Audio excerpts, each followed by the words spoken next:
members,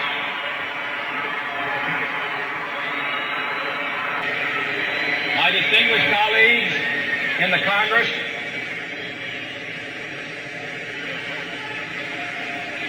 my friend and colleague in the United States Senate and the next senator from Illinois, Senator Paul Douglas,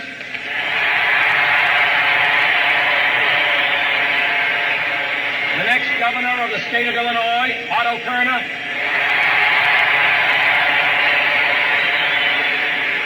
Mayor Daley. I come here tonight in the closing days of this campaign and ask your help.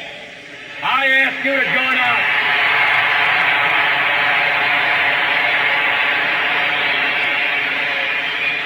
In 3 days, on Tuesday, November 8th, this campaign will come to an end. And then the people of the United States must make their judgment, not only between the two candidates, not only between our two parties, but also between the two philosophies of government which we represent, the two views we have of our country's future, and I, on that basis, ask your support. I want to make it very clear that contrary to what you may have come to think this week, we are not electing a committee, President of the United States.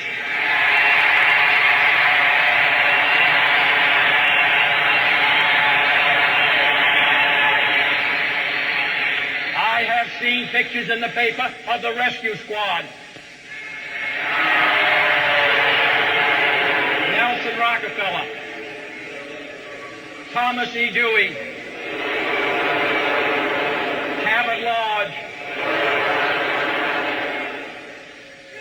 and I understand they're adding Alf Landon to their strategy board this weekend on how to win this campaign.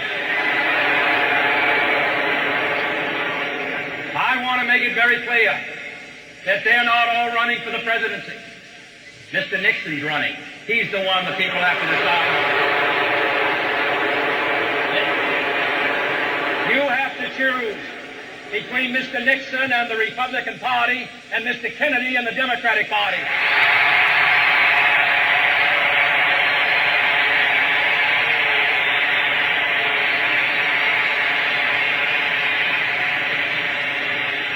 You have all seen elephants in the circus, and you have seen how they grab the tail of the elephant in front of them, and they pull themselves around that way.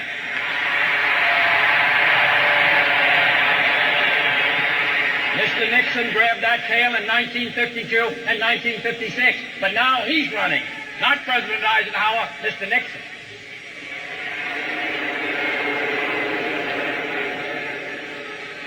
I fly back to the East to finish the last 3 days of this campaign, and then I await the results in Massachusetts with my wife and my daughter.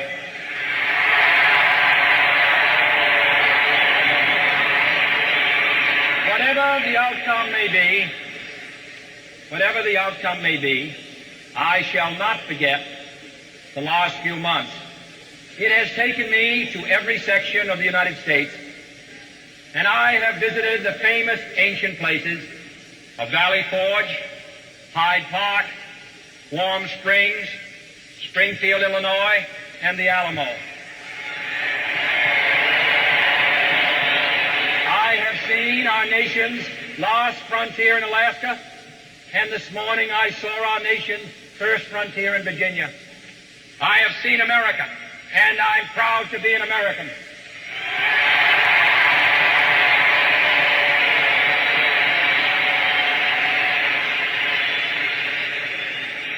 There are some who say that presidential campaigns are outmoded. They last too long. They're expensive. They're too arduous. They test popularity, not principle. They require endurance, not insight. How much better it would be, they say, for the candidates to stay home, to keep quiet, depend in the old days on the party managers to circulate the party record. But I disagree. I believe the nature of the campaign tells you something about the nature of the candidate.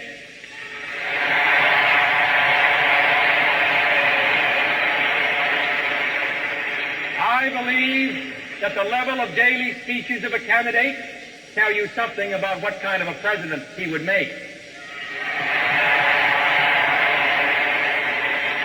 If a candidate for the presidency cannot stand the pressure of a campaign or of a fifth debate, he cannot withstand the pressure of a second debate.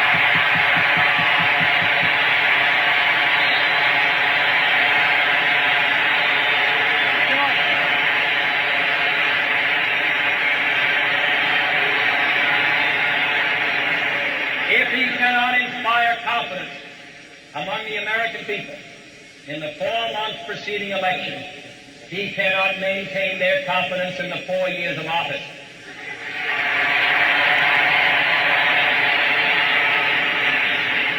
In this campaign, I have tried to do the following things.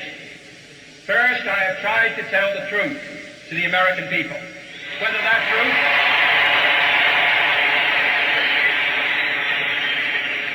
Whether that truth was pleasant or not, I sought to serve the American people, not to please them.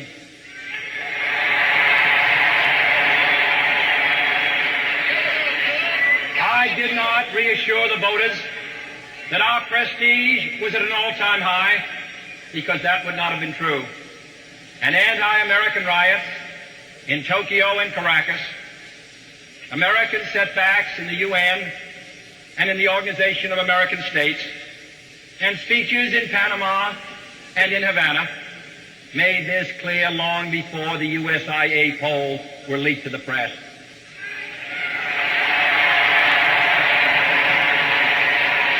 I did not tell the voters that regardless of what kind of an effort we make in the next 12 months, we were bound to remain first militarily, because that would not necessarily have been true.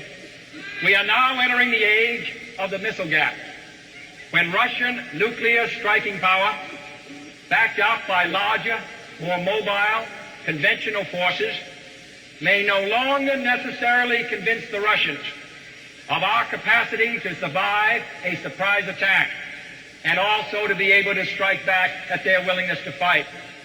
Nor did I reassure the voters that we were enjoying unprecedented prosperity, quote unquote, because that would not have been true.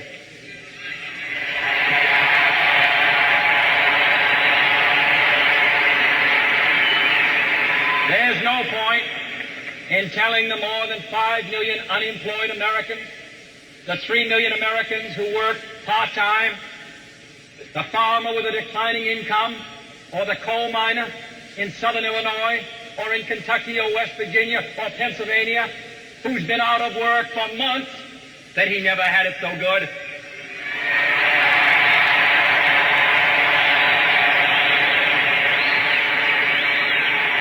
This country will never get action unless we first face the truth. Secondly, I have tried in this campaign to set before the American people their unfinished agenda. The task which Franklin Roosevelt could not have foreseen in the 1930s. The task which President Truman could not complete by 1953. We have, for example, a minimum wage of $1 an hour, and there are millions of Americans who do not even receive it. I believe $1.25 an hour is little enough.